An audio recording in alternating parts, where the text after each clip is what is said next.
matter who you are, where you are, what your choices have been, and what karmic timelines and contracts you have journeyed, the light is calling for the reunification of all aspects of life in this realm now. It is calling for the cleansing of all polarities. It is calling for the rising of all sacred heart centers now. All are being summoned home to the greater light now.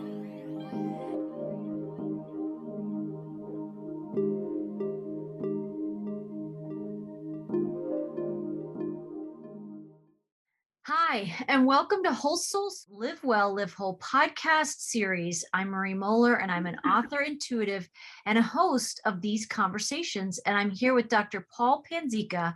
We're back again today. It's the month of December 2021, and there's so much energy flowing through. Each month, there seems to be this acceleration or intensity. I think there's just so much going on. We are in the middle of a massive cosmic quantum ascension process, and we're all experiencing that in our own ways. There's some universal aspects to it, and then there's very personal aspects to it.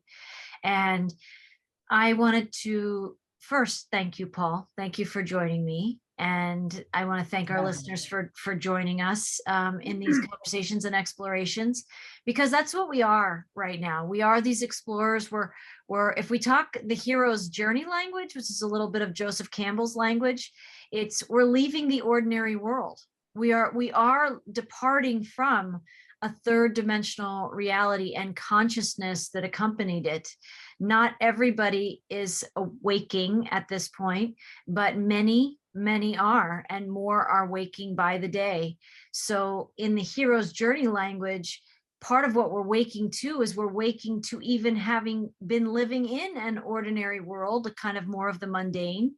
And maybe I might go so far as to say that's the illusionary world. That's the illusion. We're waking from the illusion, and we're rising into more of the truth of who we are, which is this fourth, fifth dimensional consciousness, which is kind of reseeding us back into where we originally descended from. It's a return. It's like the great return to who we were before this whole devolvement, with the fall from grace in Atlantean times and all of those things. So I know I'm talking about a lot of energy and just the few things I've said so far, but it's a big energy time.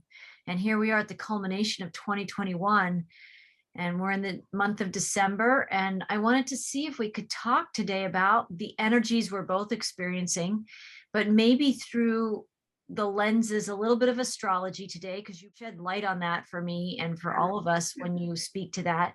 And just pointing out to people's awareness this feeling of we're called to go to the next level inside ourselves, whatever that next level is for each of us. We're being called to grow. We must evolve. We must grow to get up to speed with wherever we are meant to be in these new frequencies. And that also, if we are going to the next level, it also signifies a bigger departure of what we've been or how we've known ourselves to be. So we're still in transit. That's, I think, why there's so much chaos or confusion or just energy going on. And because a whole world, whether they know it or not, is in the process of epic change. And I'm glad to know that I'm changing. I'm grateful to have this awareness. I'm always grateful to have your perspectives and you sharing some experiences about the changes too. And maybe that will help other people who are listening to our conversation today navigate their changes, give a language to some of what they're experiencing. So, yeah, what's in your heart to share about that, Paul? Well, we're still going through major transformation, and I think that as I look at all of the different resources, there isn't one source or one right answer as to what's going on. I think that our consciousness meets whatever environmental changes are occurring, at an infinitely different level, depending on where your consciousness is at and what you're paying attention to. So one of the things I always said though is that the astrology of what's going on is more of an objective source of truth because it's there, right? But it's a question of how do you interpret, those energies, and not only how do you interpret those energies, but how you come to meet those energies, and even to a certain degree how you come to harness those energies. So what we're looking at right now is a solar eclipse that'll be occurring tonight, and then also to the early hours of tomorrow. But mainly, it's going to be focusing on the Antarctic region and like South Africa and Australia and some of these other areas. It doesn't really hit us very hard. But there are many sources that are saying that it's going to be a very big event and that these energies will be with us for quite a while. That's something that people look at and that's great. I mean, they can harness those energies. I don't look at it as something that looks that impressive, quite frankly, because we're not going to really be involved in that. I mean, we won't see it. It's going to happen like around 11 o'clock at night, and our part of the world will be like kind of covered from all of that because it's happening on the other side of the world. So, so I have always looked at astrology from a seasonal perspective. I think the seasonal perspective for me, because the system that we're using is called tropical astrology, is based on 4 seasons. And that at the beginning of each season, there's a signature, and that signature is kind of like a birth of the season.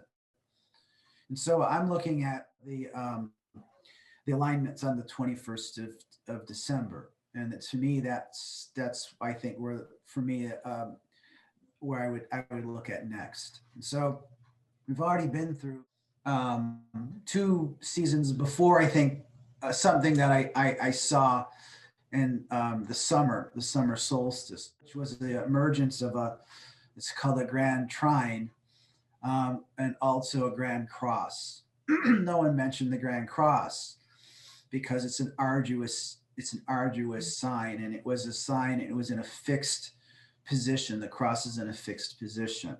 It emerged on the summer solstice. Now we're 6 months away from that event. And so we were seeing then the emergence of the Lionsgate portal, which kind of like represented the energies of the lion, which is Leo.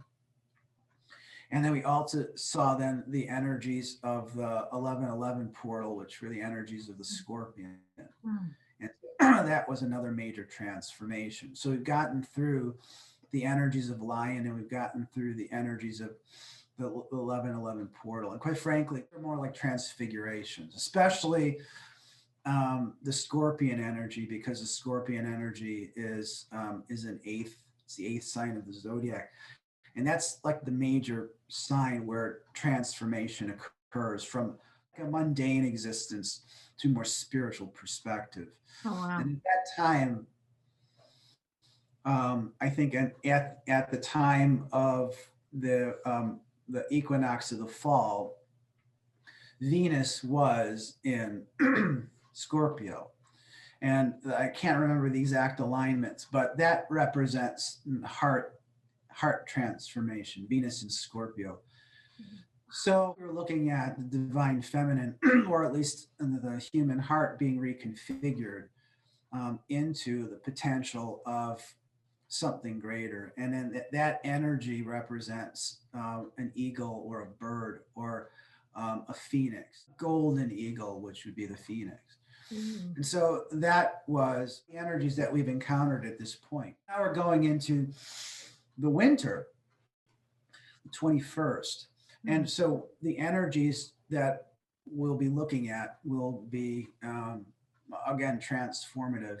They usually come to a head sometime in the middle of the season. That's when these portals open up. I'm not exactly sure what portals we're looking at, but I do know that the signature of the season suggesting that there's going to be great transformation.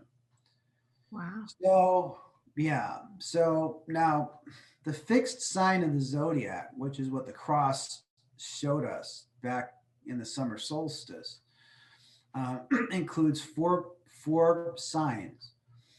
And those signs are represented by the lion or Leo. Is represented by the scorpion, which was the fall that we saw. So summer was Leo.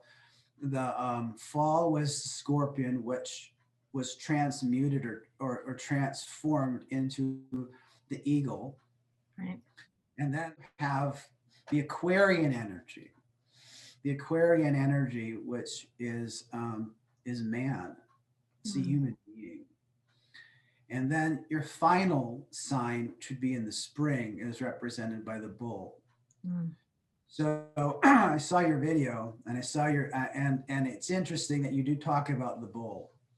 Talk about the boar too. Quite frankly, I see where the boar is coming from, but it doesn't play a huge role in Western astrology. It plays a big role in Eastern astrology, but not in Western astrology. So I do understand the reference, and quite frankly, timing is weird right now, because I thought this would have all kind of started in the spring, but instead it started in the summer.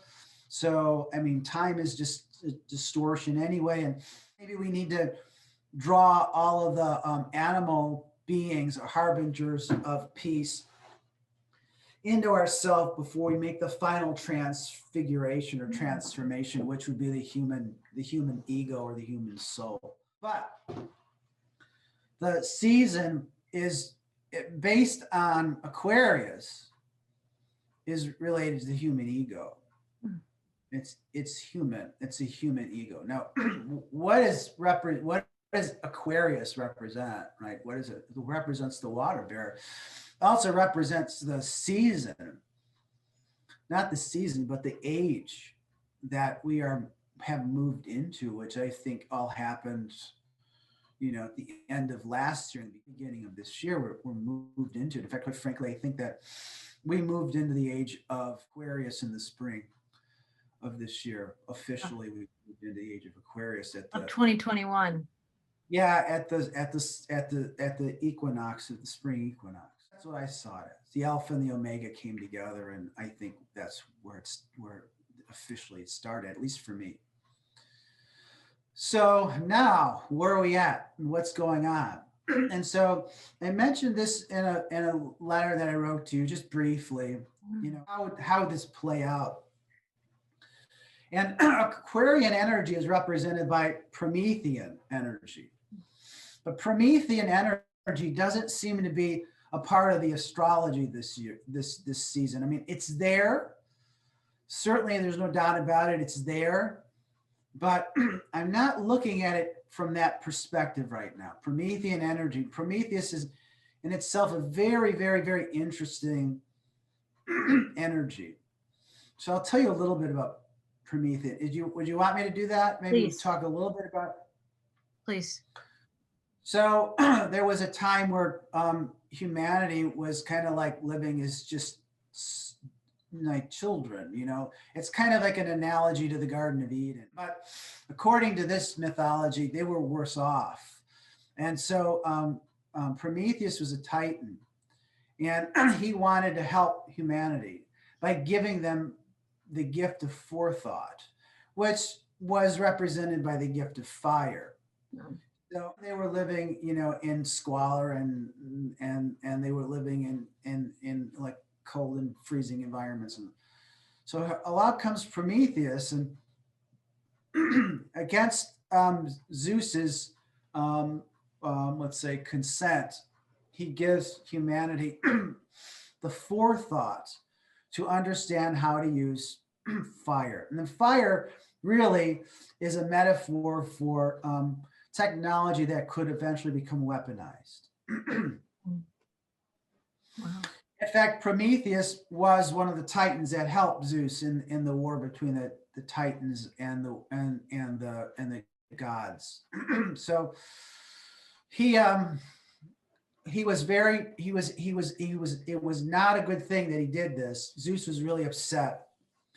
So Zeus winds up saying, all right, well, we'll get even with him, but let's work on some things first. So Prometheus is very much Aquarian energy. Aquarian people are like people that want to save the world, but they also aren't very personal. They're doing this on a big global base. That's what he was doing. Constantly engage with humanity and constantly trying to improve things and constantly trying to help people. And so what Zeus does is he creates a woman along with the entire pantheon of the gods. And I think originally, I can't remember who Prometheus's brother was, but he had 4 brothers, by the way. But anyway, they created this goddess, this kind of like a goddess. She's a human being, but they created this amazing, beautiful woman, and eventually they gave her to him and his brother as a gift. And I think it was Prometheus who eventually winds up marrying her. And anyway, they gave her all of these great attributes, but in the end, they also gave her a box, and they said, all right, here's this gift, but whatever you do, don't open the box. So she had the box, and Prometheus says, yeah, it's a good idea, don't open the box. And so they wound up living happily for a little while, and things were going pretty well until her curiosity got to her, and she opened up the box. It was called Pandora's box, and his wife was Pandora. So as soon as she opened the box, all these astral energies escaped and caused all these plagues and diseases and everything else within humanity. So that was the end of our happy-go-lucky life. The only thing that was left in the box was hope, and that's still in the box. So what happens to Prometheus then, after the astral energies have been released into the world, is that he becomes punished by Zeus.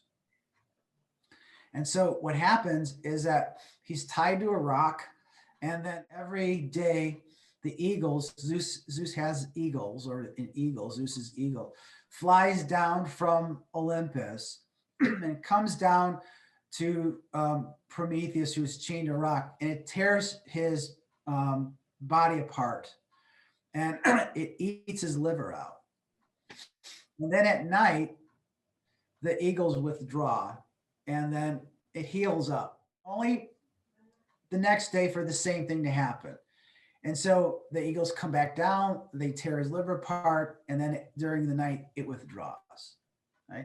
So this happens constantly over and over and over forever.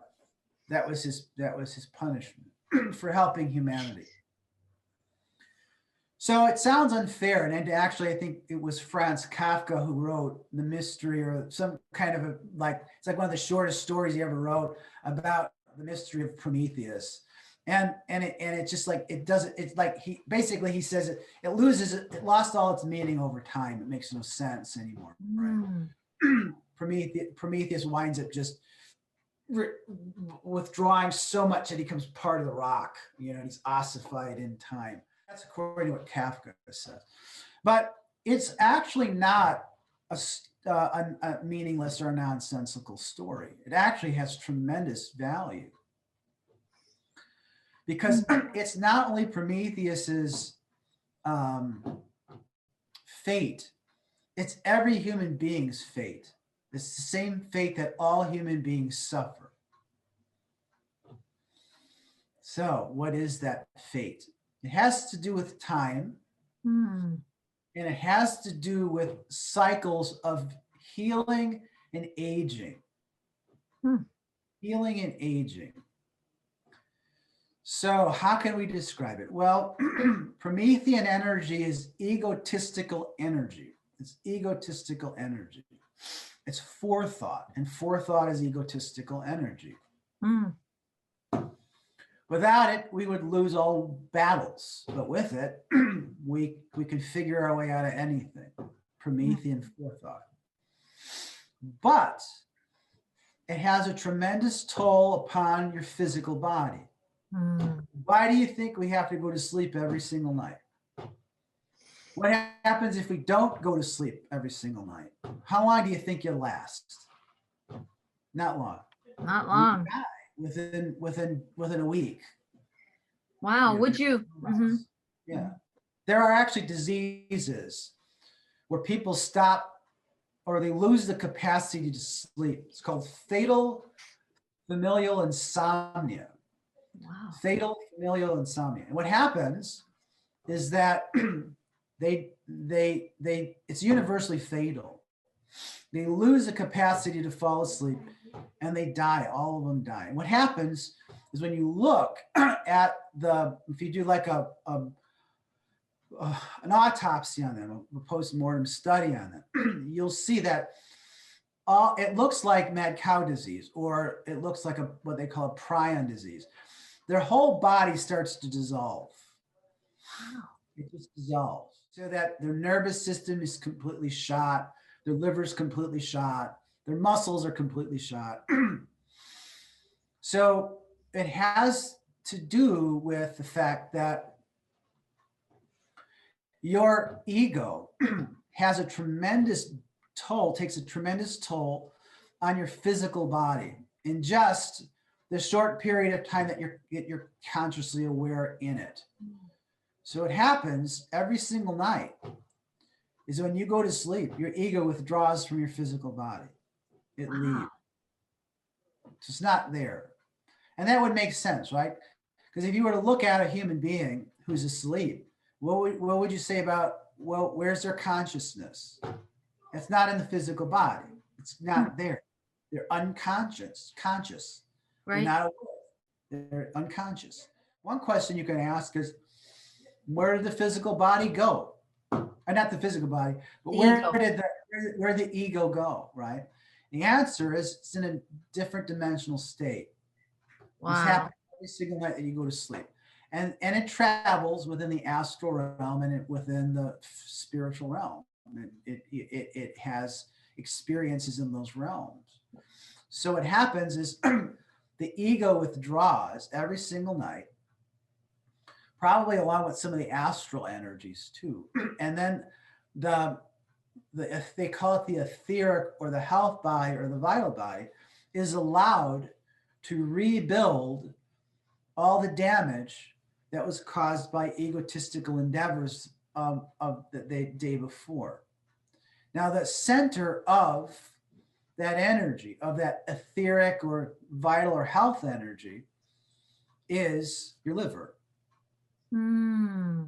Which is why the story says that during the day it tears the liver apart, which is really the etheric energy. And then at night, the Zeus's eagles, which are the ego, withdraw, and the liver is allowed to rebuild itself back up. But you go through this cycle that never ends. Right? Wow. So part of what we're looking at is maybe the end of that process.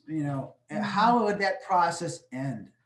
And the process might end when we stop living in linear time, in linear time sequences, so that we would live a far more healthier life,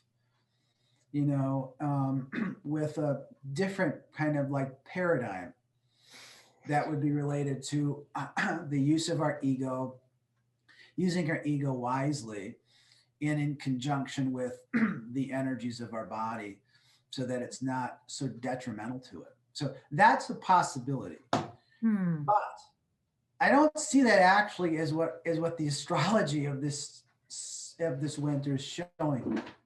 And it's there. And again, the Promethean energy is Aquarian energy. But there's also another mythology that's connected to it. It's also related to the Aquarian energy, is also related to Ganymedes. His name is Ganymedes. He's the cupbearer of the gods, cupbearer of Zeus. Ganymedes. Ganymedes is and physical plane is the largest moon. I believe it's the largest moon of Jupiter. I think it's the largest moon in the solar system. Is Ganymedes. So, who was Ganymedes? Ganymedes was so this is kind of like distorted, and it was also like a mythology that was used not for benevolent purposes. I mean, the idea is that this young, beautiful youth, he was a young man, was loved so much by Zeus that he either transformed himself into an eagle or his eagles came down and grabbed Ganymedes and brought him up into the heavens to be the official like wine steward or bearer of libations for the bearer of libations for Zeus. You know, so that was the story. That's who Ganymedes really is. So they used this, unfortunately, in places like the island of Crete to justify abducting young men, and then, well, I guess you would have to say raping them, and giving them, you know, like, I mean, that's where the term Cretan comes in. Oh, wow. Ovid was very upset about this. He said, you know, that you're distorting the story, you know, and he said, you know, but then there are places where people were doing this. So they used this form of well, you know, however you looked at it, as a form of, you know, abduction and sexual molestation of young men. But in some cultures, it's still like that. So in order for them to justify it, then they were given favors by these elderly men who had wealth, kind of like was mirroring or picturing the actual story. But that's not what the original mythology was about. The mythology was about a human being that was so loved and so favored by the Logos that he was taken from the physical plane and brought up into Mount Olympus, or the heavenly Zion, or whatever you want to call it. And it was a gift. It was a transformation that happened because it was time for Ganymedes to ascend. And so what we're seeing right now is, number one, the Aquarian age is upon us. This is the time for Ganymedes, right?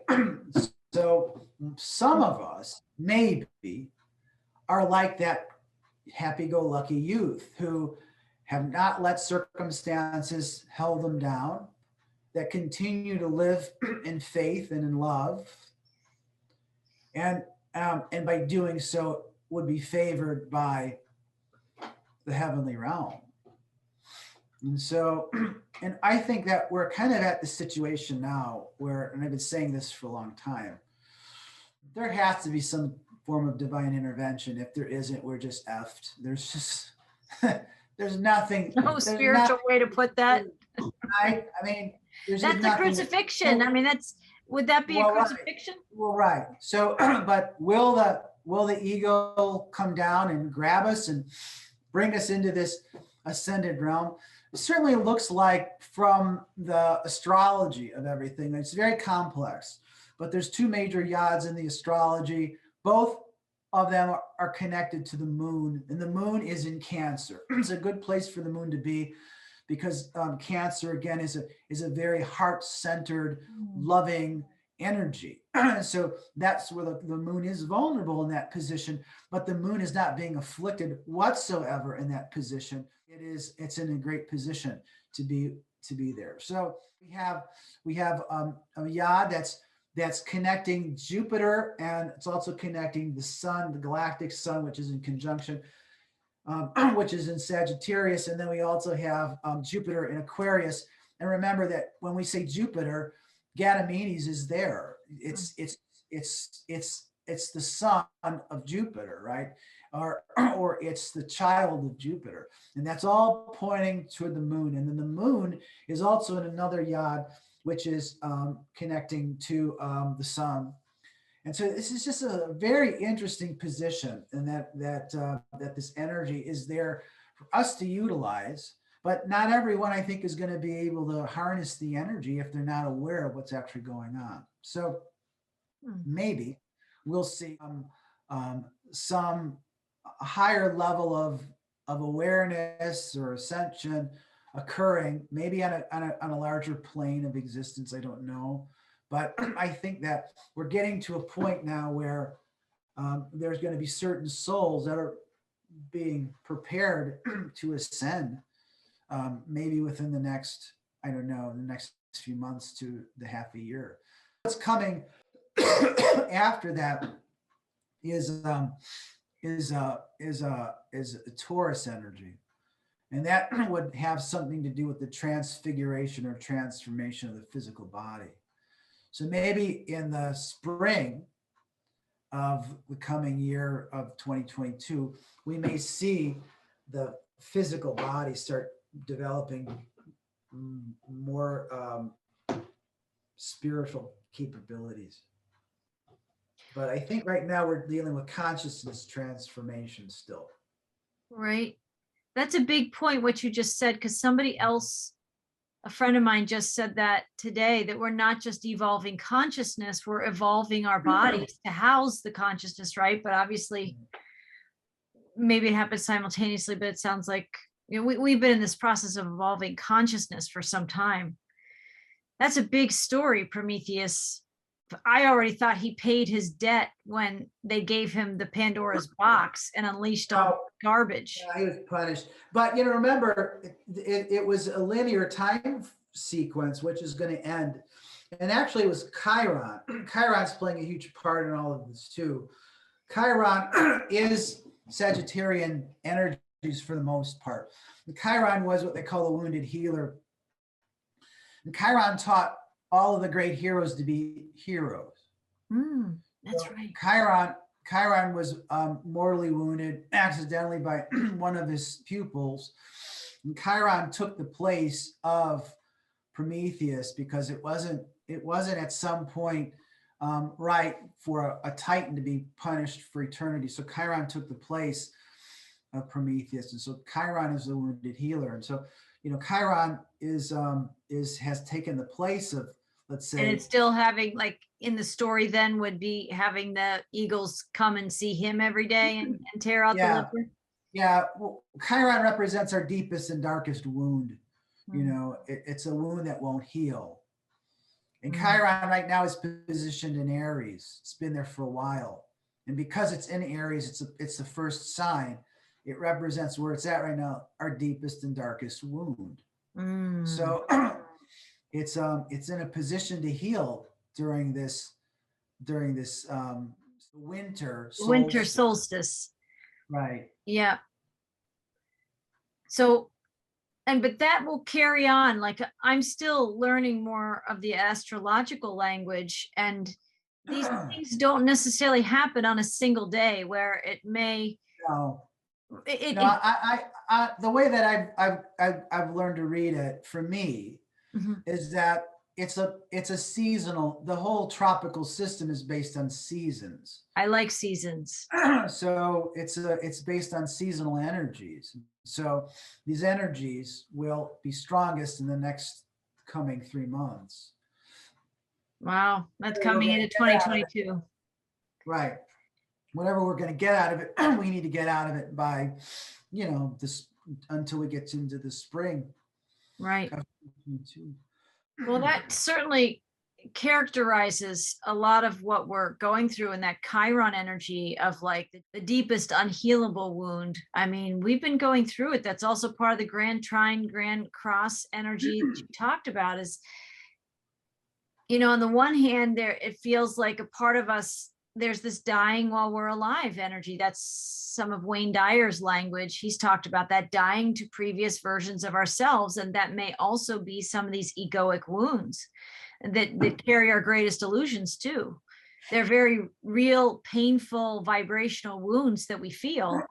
But a lot of that wounding also is at an energetic level and in our consciousness and illusion. So there is this sort of crucifixion or dying of these wounds. But as we well know, the ego thinks that it is dying, right? Instead of a version or a part of ourselves or a wound of ourselves is clearing away, actually. It also brings up the energies of how we are wedded to our wounds, right? A lot of people, they would carry all these sandbags of pain around with them as a metaphor, right? All of these wounds. And they might complain or woe is me about the pain that they carry, the suffering, the crosses we bear, the burdens that people feel. And at the same time, a lot of people won't set them free, won't cut them loose. There's this bond with the wounding. Do you think Chiron, or who is here to help us then, if we can give some perspective on that? Is it going to be the bull coming in maybe in the spring that helps us like let these things go that are no longer ours to carry, a cross that we have to carry anymore? Well, who helps us let that go? Well, Jung was one of the ones who said that your relationship to your depression is like a relationship between yourself and a lover. So people hold on to that, even though it's painful. They don't want to let go of it because it's like an affair. So they don't want to let go of it. I think, from my perspective, that always sounded to me like an astral possession of some sort, or an astral attachment. Can you talk about that, an astral attachment? I'd love to hear what you think about that. Well, I think that we carry those within us, which we, one way or another, have petitioned throughout either our life in this current life or through karmic issues in previous life. So we bring those energies into us, So there's been many interesting insights to this, and it's maybe strange for a conventional physician to be talking about it, but I'm convinced that that's true. And so even in the scriptures, they talk about that. How, and I mentioned this before, Magdalene was possessed by seven devils, and that's Jesus had to drive the devils out of her twice. And the idea is that it was from her karmic lives before that, specifically how she was connected to the life of Solomon. She was the soul of Solomon, and Solomon was experimenting with all kinds of sex magic with his primary wife. He had like hundreds of other wives and consorts and concubines. And he was seeking something too, wasn't he, Solomon? What was he seeking in all of that? I don't know. Was it like eternal life or something, or an elixir, or what does anyone seek? I don't know. Becoming one with God, right? Then this is the problem. Problem is that there's nobody outside of yourself that will satisfy you to the degree that you want to be satisfied. So doesn't true. exist. Yes. So you can have the most loveliest partner in the world, and it's still not enough. You can have hundreds of partners. It's still not enough. So what are you seeking? Source. It's like the union. It's the living without of that disconnect. But from a psychological perspective, what is it? So Jung was pretty much he figured it all out, and fortunately, nobody cares about what he's really taught us. But it was based on the fact that you have a higher self, right? And that the higher self is what you're seeking. So the higher self is what you're trying to create a union with, and so the higher self is everything that you're seeking, that you're looking for. And so that the higher self will at some point manifest to you, if you're lucky, and that you will create a union with that higher self. Now, that happens when you die. Sometimes, if you ascend, sometimes you don't. Sometimes you live in a lower astral reality where you never come to your higher self. Wow. You just live in the shadows, and you reincarnate and reincarnate and reincarnate with all of these distortions that you've accrued through, many, many, many life cycles. Right. But what you're looking for is you're looking for your higher self. So they say that within our self, go ahead, I'm sorry, were you going to say something? Well, can I ask you a question? Because it's fascinating what we're talking about. I think it's part of people's experience, conscious or unconscious, that it is right now. That would you say then that union, which we could call it's a source union, but it's also really this lower self, the human self, the personality that we identify with, unifying with the higher self, coming into wholeness inside oneself, but it's the lower self and the higher self coming into that union together, right? Fusing back together. I've heard of like all the experimentation in the Atlantean times, right? They were doing all kinds of things, which not to say they're not doing it now and that they didn't just continue those experiments and those things that they were doing then. I think a lot of that is still going on right now, but they were trying to splice the gender. They were doing, we had male and female inside us then. So is this, are we kind of trying to come full circle too in this wholeness of correcting or course correcting or reunifying what got spliced in the fall from grace, largely in the Atlantean times? Is that something that we could say that you're describing? So there's something in alchemy that's called the Hieros Gamos. The Hieros Gamos. It means the sacred union or the sacred marriage. And it's a sacrament that let's say somebody who's on the path of enlightenment tries to achieve before their death, that they can come into union with higher self. And that once this happens, they also go through another sacrament, which is called redemption. And it's redemption from the physical life. It's redemption from fear. And it's redemption from the matrix or the hierarchy that controls you. So this was practiced by the knights, and in chivalry, and especially amongst the Cathars, they tried to achieve this before they would go into battle. And if they achieved this before they went into battle, they were undefeatable. They wouldn't lose, or because they lost their fear of all worldly issues. Right. And they knew that they were on the side of righteousness. So you can look at it that way. What are we really trying to achieve with this, and what is it that's merging with something else? And I think this really kind of is that essence. I mentioned this before, where we talk about the difference between soul and spirit. So the soul is one thing, and then the spirit's the other thing. And we talked about this many times about how the flow of consciousness goes from masculine to feminine, or feminine to masculine. Divine feminine is the source of all of our information, all of our divine energies. I think that's more spiritual. So how would this play out on the physical plane? And the answer is that you have to strip down all of the fetters or all of the personas that you identify with as an adult person.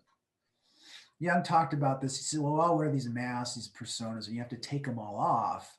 Right. And then what's left underneath all of that is who your true soul is, or your true self is.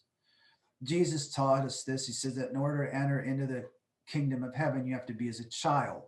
I talked about this before when I said, remember that time when I woke up and I was 4 years old and I went and got a box of cereal and the sun was streaming?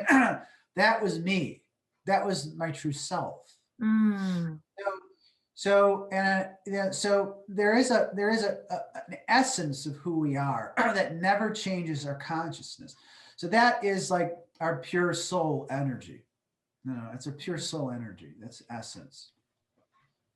And that will be, that's I guess what our true ego is. Our true soul energy is that. And that will come into union with this, with the spiritual realm. So it's big. I mean, all that we're talking about is multi-layered. It's deep. This is deep stuff. If you're talking about Chiron, that's been influencing us, I think, in Aries or all of that, there's this, it's no wonder we all feel pretty wiped out if people admit how they feel. I mean, I've definitely had some great moments over the last 6 months, if you would say. You know, we're all living our daily lives on a planet that largely doesn't know any of the things that we're talking about, Paul. So people are going about their day oblivious to cosmological, astrological influences. But for those that are aware and sensitive and tuned in and empathic in some way, we're aware of the waves of energy that come through our experience on a daily basis. And I myself have seen some wounds rear their heads in the last 6 months and, you know, the last 2 years. I mean, I think this has been a major trigger timeline on the planet to this kind of crescendo moment, these crucifixions coming, this dying to ourselves, this shedding the false masks to get to the true self, or that integration process. And I don't know if that's how biblically or different messengers would talk about transfiguration in the way that I think you described transfiguration to me with Jesus. It was like this kind of single defined moment in the illustration of that, the way I feel like I remember you describing that to me. But I think transfiguration basically can be a series of successive approximations. Is that true too?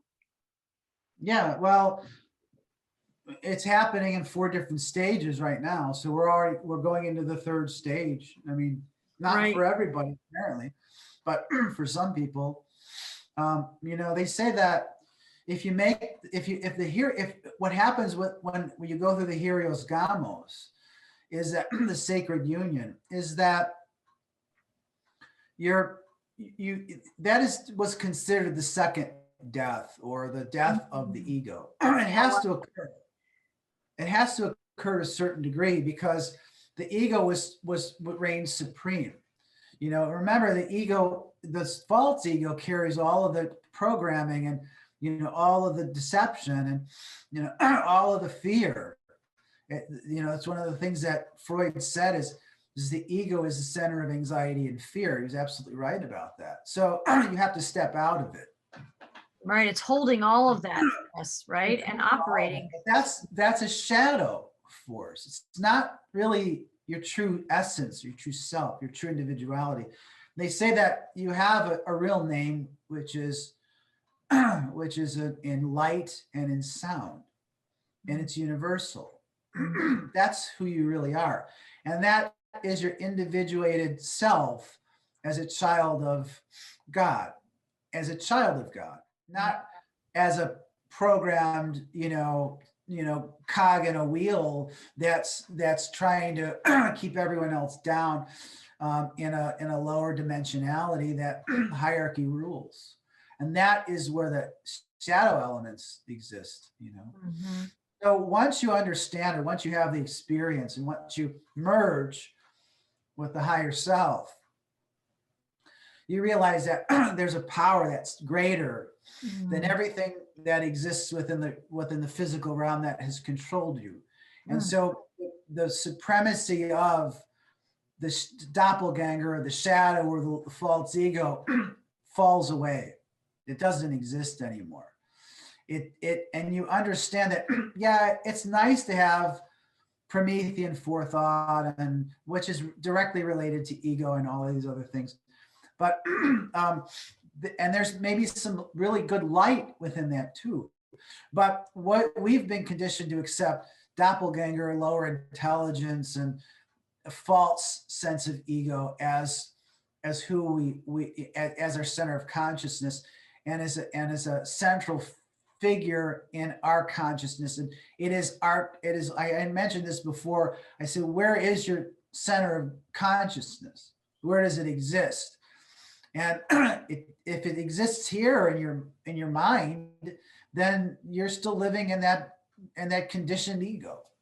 Right. But you can shift it into your heart, then you're living in a much more enlightened state.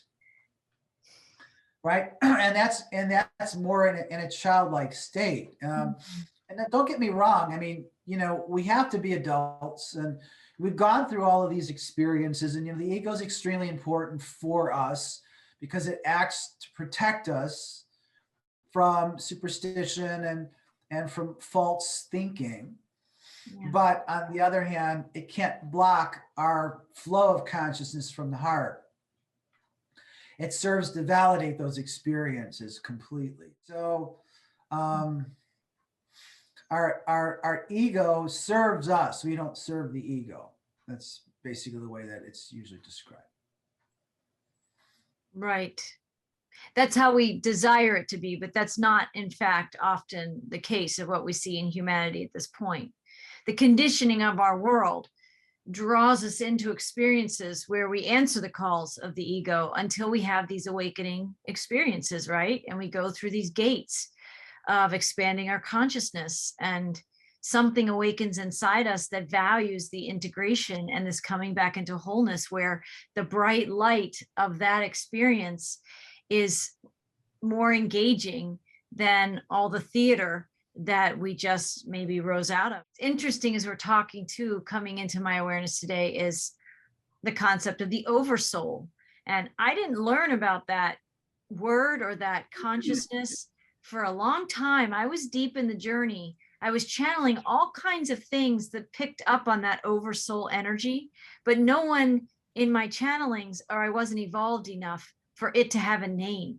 And then someone named that once in a class that I took, and it was like almost like the music was playing, and I was like, and I focused right in on what they were saying. I was like, wait, that's something that I need to know more about. And I don't know that everybody knows about the Oversoul. And so since we've delved a little deeper, part of what I was also feeling when we were talking about these aspects of self coming into wholeness, coming into alignment, I think we're also coming into alignment with ourselves as like soul, and then within maybe a larger context of an oversoul. I just didn't know if for a moment, if you could just give a brief description about oversoul as you understand it. There's all these energies of integration coming, and people having the language helps us so much. Instead of feeling overwhelmed in the journey, we can be more empowered.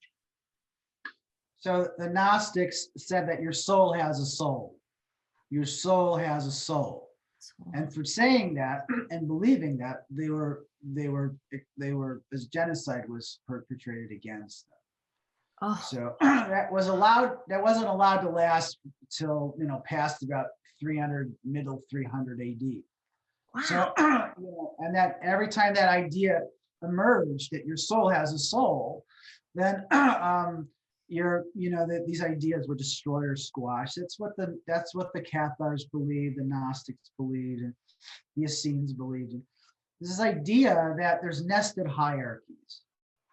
Think of it as what they call nested hierarchies. And you're only aware of like one level above where you're at right now as far as consciousness goes. So right.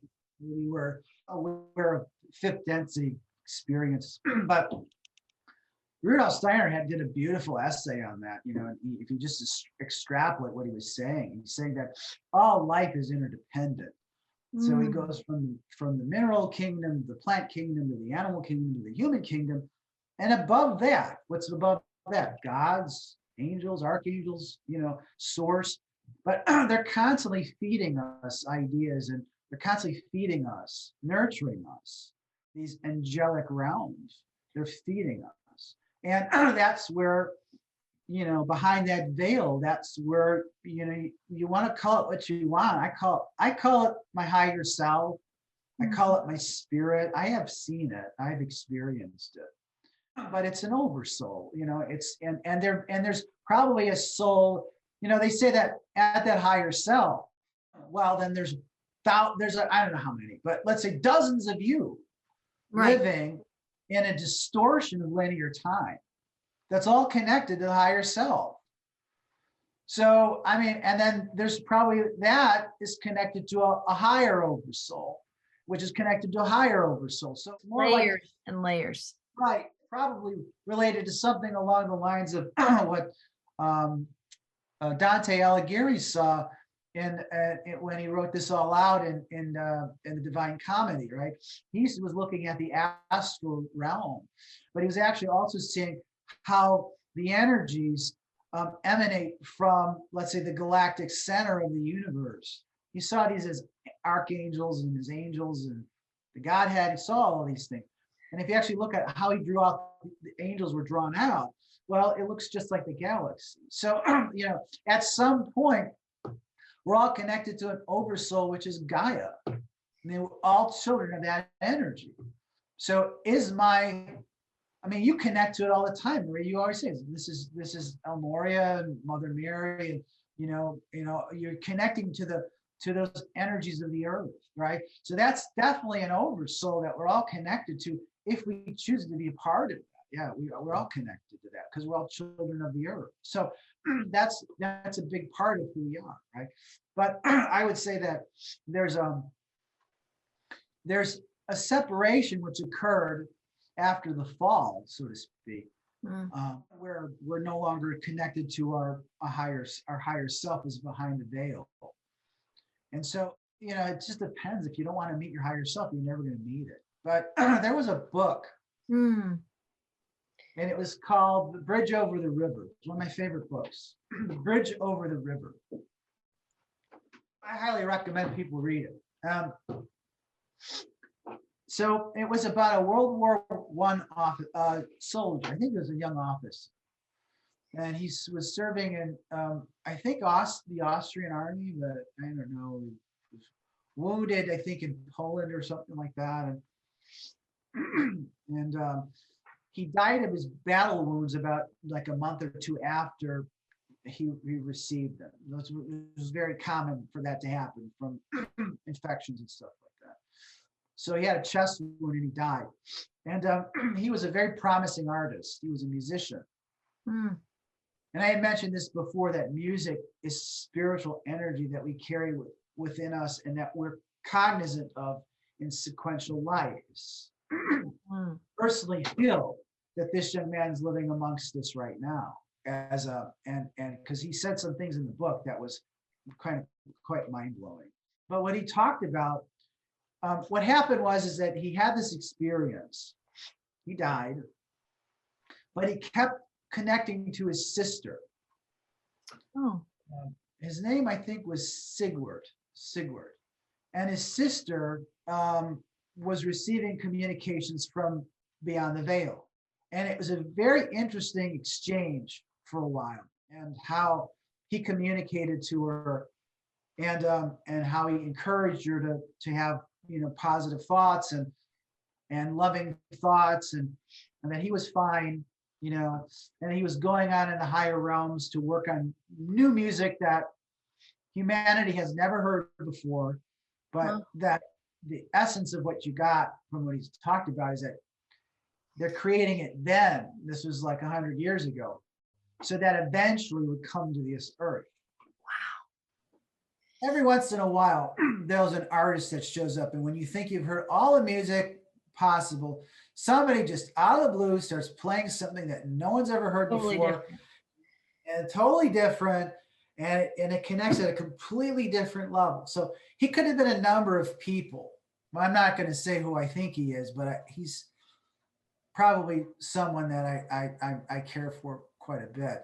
And so anyway, one of the things he conveyed to his sister was that all your loving thoughts and all of your loving deeds is creating within you. And he used this term, which blew me away. He says you're creating a temple garden or garden temple within your soul. Yes. Now, I had experienced it already. And when I said that, I went, wow. Wow. So everyone has within them a temple. It's a garden. I would describe it as a garden temple. And we build it through deeds of love. We erect this edifice within us. And then we're creating this space within us for a reason. Yes. What we're creating it for. And what we're creating it for is we're creating this space within us to connect to our higher self.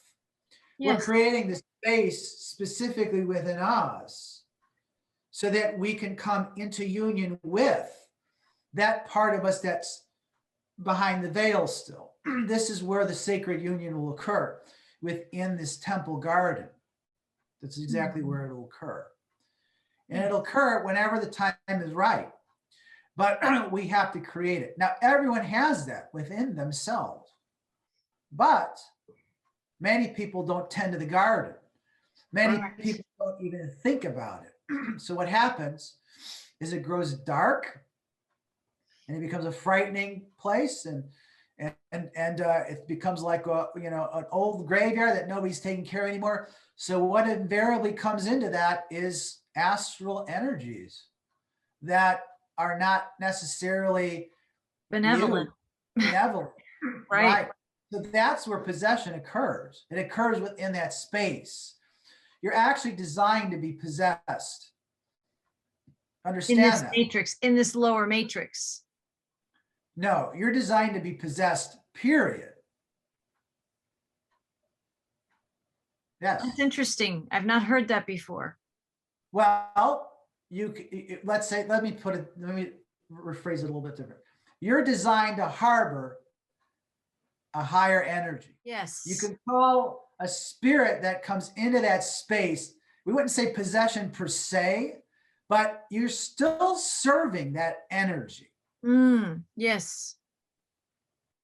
Right? So you have made the decision to bring the energy into yourself. Correct. And you still must serve that energy.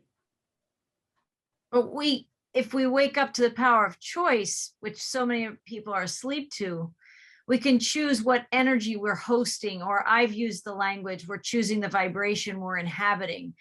In the language you've used is the vibration that's inhabiting us, right? Yeah, but keep this in mind, and people get really upset when I say this. You are not fit to serve yourself. You're not fit to lead yourself, not from who you think you are, because most people are still coming at from that egotistical perspective, right? So you have to, the only way we can exist in this reality as a child, and that yes, when you understand that what you're serving is your higher self, but you also have to understand that higher self is you, that higher self is you, but you're not connected to it right now in the physical realm. It's there and its presence is known to you. But if you were one with your higher self right now, you'd walk on water. Right. Can't do it. Maybe in the near future, we will. Yeah, I was going to say yes. Yeah. So you can experience it. You know what it is. Yes. Create the space within yourself, and you allow it to come into your existence, and you allow that energy to shine through your heart, through you, through your deeds of love, and through who you are. And that energy, once it takes establishment and takes hold within the temple garden that you're creating, you lose all fear of all of the chaos that's going on, because you know that it's that's the ultimate truth. The problem is that it's painful to experience this and not to be able to live in its present all the time. Right. So, they say that Jesus suffered more than anyone else in the history of the world. Because he knew. Why? Because he knew. Yeah. Because he had no one to share his truth with. Right. He had nobody to connect to, because he was separated and he knew what he was separated from. I think Magdalene helped to correct a lot of that. But and also why he must have cleared her karma, also to make room for her higher self. Yes. Right. But and what happens is that we start to ascend, or we start to have these experiences. The only thing I can tell you is that from the mythologies of the Pleiadians or Venusians or higher evolved people, that we all start to take on the better aspects of our higher self, right? So it becomes easier to have more indelible relationships with people, because everyone starts to manifest the truthfulness of their higher qualities. The ego, the deceptive ego tendencies have a tendency to fall away. So you're not dealing with that anymore. It becomes easier to deal with that. But unless we make it to fifth density, and I'm not sure any of us are going to make it to fifth density, not tomorrow, is that you're once you're in the fifth density, you're in that state of consciousness where you become one with higher self, and you're always living within that moment. Fourth density is not like that. Mm-mm. But we're not even in fourth density yet. I think some of us have the great flickering, that I call it. I think we flicker into it. Like you said, we have experiences. Some of us stay there longer, or can hold that feeling, or that can go into the dream state and experience that and receive messages. I think this time of the bigger departure, I think this, to me, that's this energy that's coming to me right now, is that we are invited to go to the next level. And that's a next level of inward consciousness that, of course, is going to manifest different things in our outer world, but it's happening inside us. But that next level living, which is the way source energy designs creation, which is everything's always expanding. But this is a big crescendo moment of next level. And especially, I even feel that in December 2021, as we birth into 2022. But there's this acknowledgement of a bigger departure. As we go to the next level, there are these parts of us that we had defined ourselves by, or understood ourselves to be, that are leaving, and that we thought used to define us. And there are things that I think these are conversations to continue to have, so that the world, I think the conversations, this is very profound what we're talking about, because a lot of people, different people will listen to this from different levels of consciousness. Some people want to hold on to them, like Jung must have described depression as like it's a friend, like it doesn't make them feel good, but they don't want to let it go. I think there's a lot of people living at that level right now. If they have things in their life that don't feel good, but they don't want to let them go. There's other people who feel stretched. They know they're uncomfortable. It's uncomfortable to let go, but they're summoned to go to the next level. And oftentimes we're looking forward, and that can sometimes be engaging. We can feel like it's an adventure. I'm going to try this new thing, or this new relationship, or this new understanding. I'm going to try it on. I'm going to wear this. But some people want to accumulate that new perspective, but unconsciously or consciously still not want to make the departure of like letting go the old. It's like we want to bring these things with us while we're expanding into new worlds. And I think space has to be made. I think we have to make this space inside ourselves to grow. And if what the world is going through doesn't wake somebody up, it's not their time to be woken up. And there's different perspectives. We were talking about this earlier before we got on camera. There's different perspectives of whether it's going to be all of us or none in the ascension process. Is everybody going or none going? Or there's that song by John Denver. I don't know if you've seen me mention that before. It's called It's About Time. And he has a phrase, a line in his lyrics that says, it's all of us or none. He says that in that song. He was trying to tell us things, that it's about time, right? It's about time we basically wake up. And then there's also energies we can see in these bifurcations that are going on in the world. And so much change is happening, and everybody's responding to that differently. Some people are shutting it down. Some people are avoiding it. Some people are opening to it reluctantly. Some people are embracing it. There's a whole spectrum of experience right now of how people are meeting the change that's required.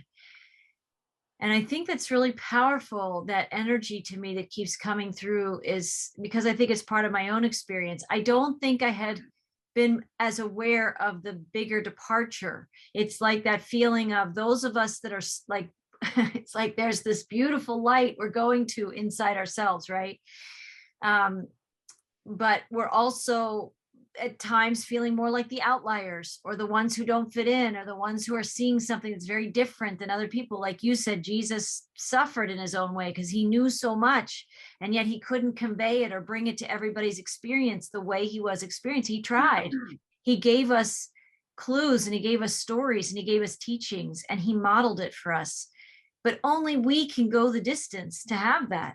And I think this is a really powerful time of soulful choice, of people realizing and recognizing there are these choices to be made. The divine source creator honors free will.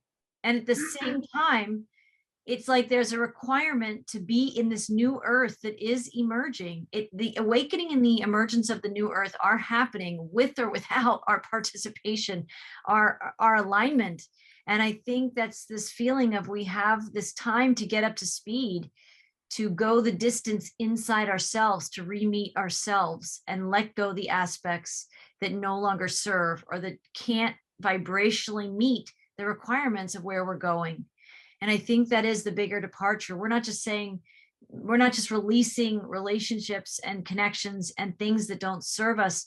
We're also letting go aspects of ourselves that we once were. And I don't know if it's nostalgia or it's just uncomfortable. It's change on a level that people as a collective have not faced, except for some of these other biblical times on the planet, right? I mean, to me, that's how I see it show up. As a collective, the people gathering at the Red Sea that were either going to be certainly slaughtered by Pharaoh's army, or God was going to do something miraculous, and miraculously they made it through.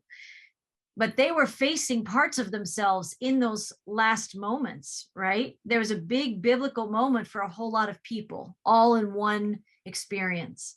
I think that's happening to us on a collective scale right now, that we're summoned to this great awakening, and yet so many still sleep.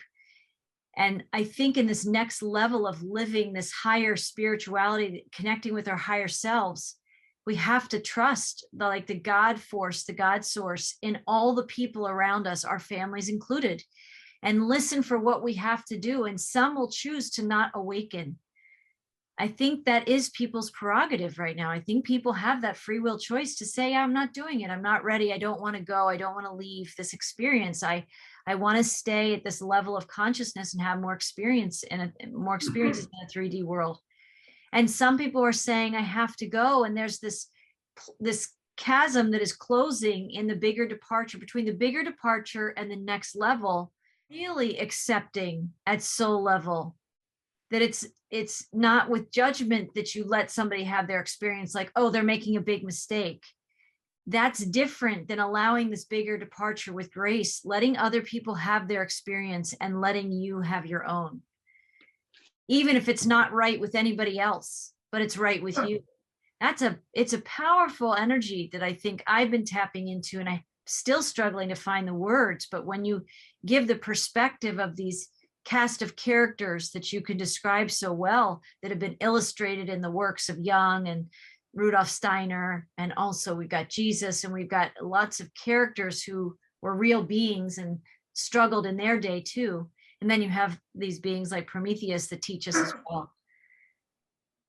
I think some of us are on that leading edge of creation and inside ourselves. And maybe that's who I know this message will make more sense to. Other people will be like, I don't know what they're talking about. And that's okay too, because not every podcast is for everyone, but there's pieces in here that are for all of us. And I hope when I listen to podcasts, I know that that's how I listen. I listen for the pieces that are for me. And not all the pieces always are, but I'm able to listen to a lot of different things, very eclectic, and I can extract the pieces that I know are messages for me. I think that's also something that we're called to do. And people who are in like the fishbowl, who think that that's the ocean, right? Podcasts like these can at least open up their awareness that there's a world beyond the fishbowl, and they don't have to even leave the fishbowl per se to tap into it. They have to go on the inner planes and tap into that ocean of awareness. And then they can start figuring out, maybe it's like the movie Nemo. I don't know if you saw Finding Nemo, but those fish, they like escape the aquarium by hopping in these little bags and get out in the ocean. I mean, maybe that's a metaphor for how it feels right now, is there's a big gap between being in an aquarium and being actually out in the ocean where we belong in that metaphor. So, but it's an inward journey. It is like a hero's journey on the inner planes that makes room for us to go deeper and let ourselves depart from the things that used to define us if they're holding us back. Big energy. It's a big energy. Yeah. Wow. You had mentioned, and I thought it was profound, what you said. You had visions of Lemuria, and it was falling into the ocean, and that they were the elders who were perfectly comfortable with what's happening, and then you were not comfortable with it. True. So I'm kind of at that point now. There's nothing here worth saving. Yes. You just have to let go of all of it. There's nothing here worth saving. That said, understand that from everything that we can gather from what Jesus said and what from people like Steiner said, is that the transformation that's happening here on this earth is the central focus of the universe. Mm. That you're not leaving the earth. If you're leaving the earth, then you're choosing to live in a lower dimensional state or density state where you can continue to have experiences steeped in 3D, hierarchy. Right. So you're either going to leave it one way or another. I don't know how that's going to happen. And I don't really want to even start speculating on that. Yes. But basically, you're hearing this, that people are just going to start transitioning off the earth. So one way or another, I don't think it's going to happen overnight. I really don't. But Steiner was very, very emphatic about this. He said that, the mystery of Golgotha, he said that it happened when Jesus was crucified, is that all the energy of the universe was now focused towards, the Logos came to this earth and he lived and he died on Golgotha, right? So the whole experience was reversed. He said, there was a time where we lived all the trials and tribulations of an unjust world, and then we aspired to ascend off of it. But according to Steiner, he says, no, that's not what's happening now. He says that the world is ascending. So you are ascending with those energies, and that you're drawing all the spiritual energy into it. So if you want to stay on the earth, then your interest would be in expanding your consciousness, right? Discovering these experiences while there's still time to discover them. I don't know if there is. For many people, they may just be beyond that point where they don't care about it anymore. And then he also said they're going to create something called a false reality. He called it the eighth sphere, and that eighth sphere is a dominion of both Satan and Lucifer, and that was going to be a virtual reality that will be devoid of any real spiritual impulses at all, and it'll basically be like a dead end for those souls who want to live within it. And that'll be it'll be like an AI, reality, or they're trying to create it. They're trying to create some kind of a transhumanistic, world where your let's say passport into it is based on your capitulation to their demands.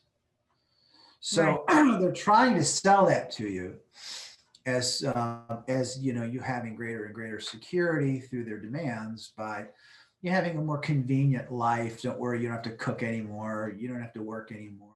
You don't have to do a lot of things which are considered to be inconvenient, and then you'll just be a person who just kind of like exists in a very confined space. You in their ceremonies, they're lifeless ceremonies and a lifeless physical experience. But Steiner was very clear. He says that's not Gaia. No. That is something that's separating itself from Gaia. Yes. And that's pulling many souls away from Gaia's ascension. And there will be people that will be perfectly happy living within that reality or being pulled into that reality one way or another, that's to me like just hell. I mean, I wouldn't want to be part of That's what I was feeling when you were describing that. It's like a form of Hades or a form of hell, right? Right. So yeah, I mean, Wow. that's There's like the bliss of the ascension, which takes work. Like the work isn't always blissful, but there's this that's moving in the direction of expansion. Whereas what you're talking about, that even further false timeline that people are being summoned to and invited into in coercive ways that unfold in this realm, is a contraction, right? It's getting smaller and smaller and smaller to fit into the narrative of what that experience is going to look like. And you have a very weary humanity who, if they've been on the cycles of karma again and again and again, some people, if they've not connected with their heart centers at this point and not explored this sense of spirituality, you can get lost just kind of going with the current of the day, right? And you sort of just be dragged downstream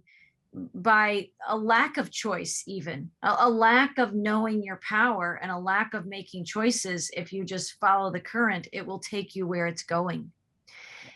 And I think many people who listen to this channel anyway are aware, many are aware of the need for the power of our conscious choice and activating into these. I mean, sometimes I can laugh at myself because I can feel this like superhero energy. It's like the starseed energy that's got a cape flying behind us that does awaken and take this big deep breath and know, I'm not letting go. We see it in all these like superhero films where they somehow they're like thrown into the water and they're half conscious, and you think that they're going to die and perish under the water, but all of a sudden something wakes up with them and this instinct to get to the surface and take a breath and come back from all of that. I think we're doing that. I think we've been awakening this lifetime. Many of us have been slowly and steadily making these choices. We've had tests and trials of our souls, right? It hasn't been the easiest lifetime.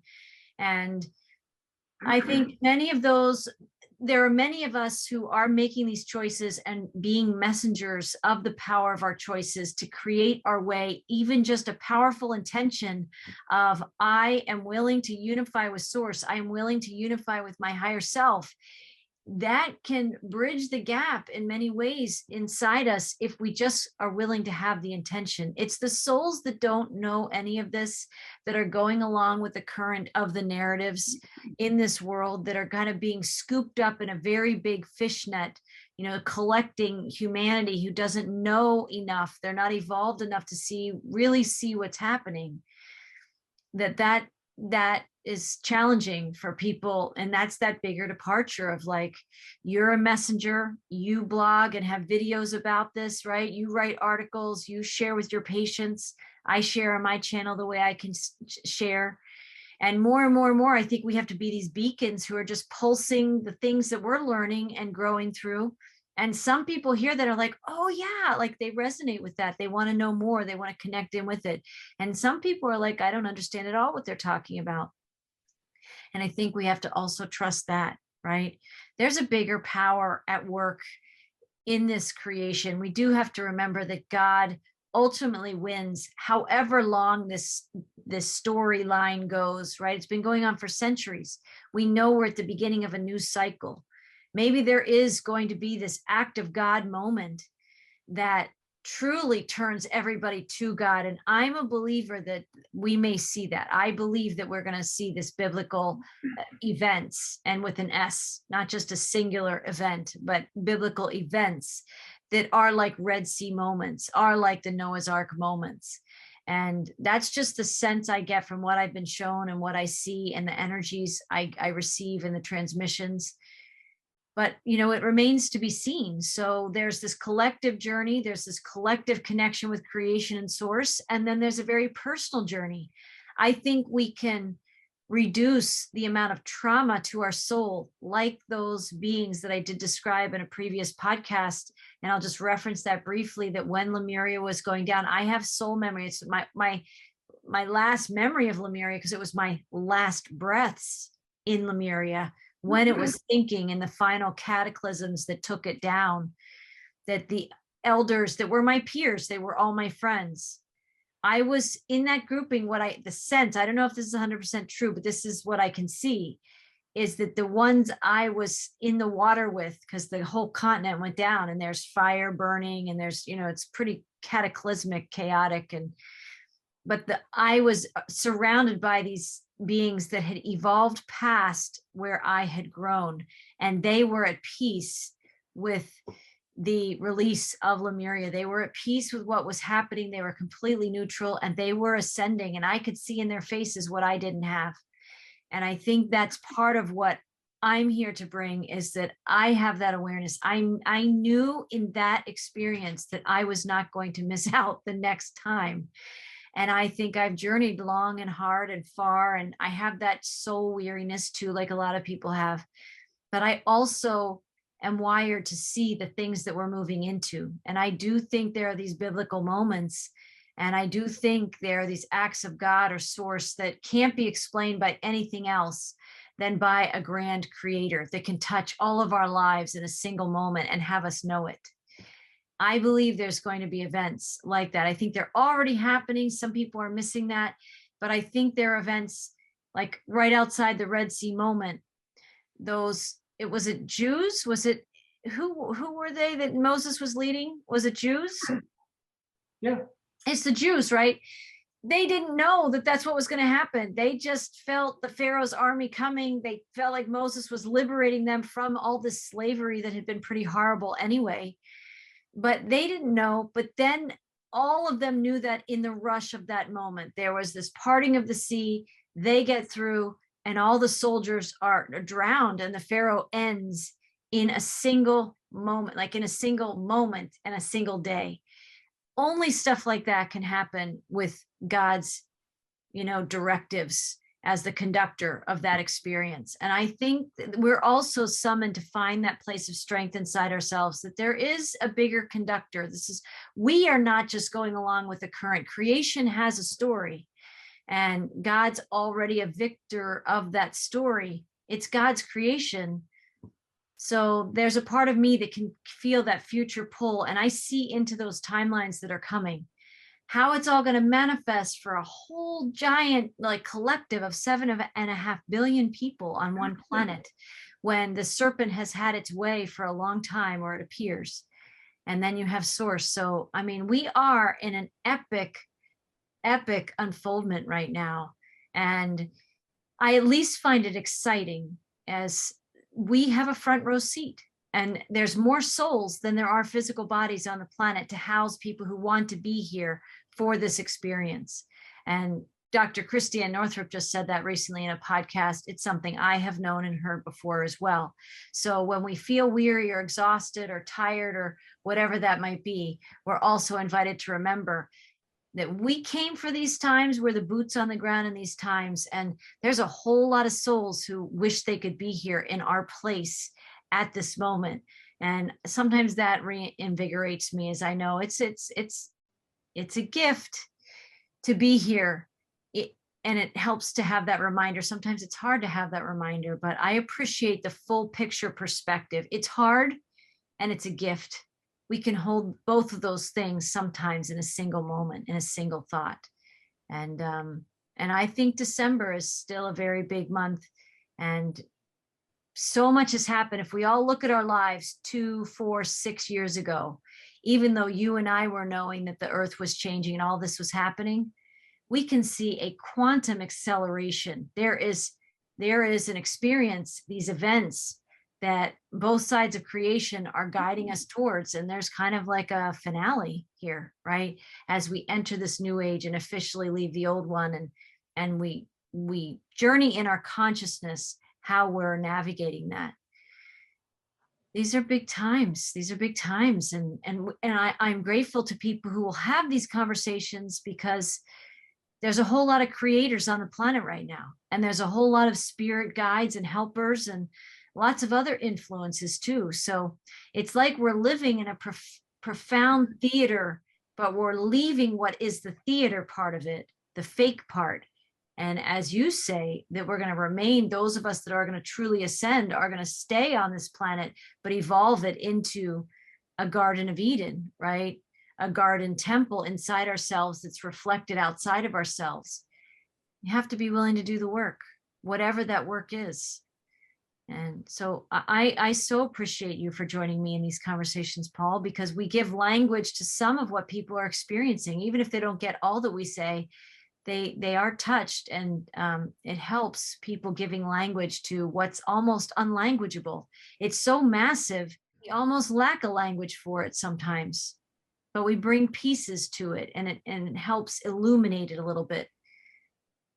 So thank you. Thank you for your insights. Thank you for spending your time with me. And we'll come back again. We'll keep exploring it as we do, right? We'll keep exploring it. Thank you. Thank you. Thank you. And I want to thank those that join us in these podcasts, that listen and spend this time with us. And that's my intention, is we will keep exploring this. We have left, I started the conversation about the beginning, in the beginning, about the hero's journey. The language of Joseph Campbell was, we live these mundane lives in the ordinary world, and then we experience this call to adventure. This is like an epic call to adventure in our time, in our day. And we are called to this, the world of the unknown, this mystical world, this world that we still have yet to discover. And so for those that are brave enough to join conversations like this with Paul, Panzica, and I, and other messengers here at Whole Soul Mastery, and also at the foundation, Whole Soul School and Foundation, I appreciate you, and I invite you to share these podcasts, these links with people. I think I believe they're truly meant to travel and reach more people. And podcasts like these, and my channel and Paul's website, which I'll have listed below in the description section, this is not what the Matrix wants everybody to receive. They don't want us to know that there's this better, brighter world we can move into. So it's the people, it's we, the people, that have to share messages like this to help support people's journey, to have them even be aware that there is a choice in their life right now. So thank you for joining us. Visit us at wholesoulmastery.com. Visit us on your favorite social media platforms, and find us at Whole Soul School and Foundation as well. Paul podcasts with me there as well. And we're seeding more language about all of these things in some of those podcasts there. And I wish everybody a very happy holiday season. And we will see you again soon in a podcast together. Blessings, everyone.